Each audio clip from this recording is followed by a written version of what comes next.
जय शिवराय मंडळीनू, तर ह्या मॉलमध्ये कपडे, शूज आणि बॅग तर होतेच, पण नंतर माझी नजर गेली या लहान मुलांच्या खेळण्यांकडे आणि हीच सगळी चायनीज खेळणी आपल्या मुंबई महाराष्ट्रामध्ये 4 ते 5 पट टॅक्स लावून विकले जातात। इथे बऱ्याच प्रकाराचे लहान मुलांची खेळणी होती आणि मुलगा असेल किंवा मुलगी, इथे खूप ऑप्शन होते। माझ्या फॅमिलीमध्ये पण काही लहान चिल्ले पिल्ले आहेत, मग मी पण विचार केला की आलोच आहे तर काही खेळणी सोबत घेऊनच जाऊया।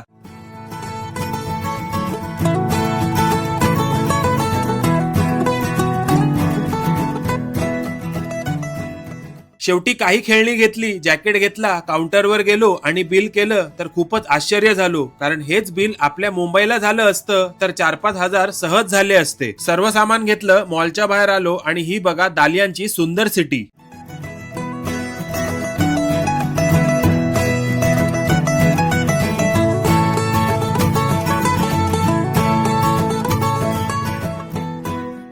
तर त्याच मुलीला कॉल केला, तिने आम्हाला पिकअप केला आणि फायनली आम्ही चाललो परत आमच्या शिपवर। आणि गँगवे वरून मी शिपवर कधीही जातो तेव्हा शिपच्या पाया पडूनच जातो। तर हा असा होता आमचा दिवस।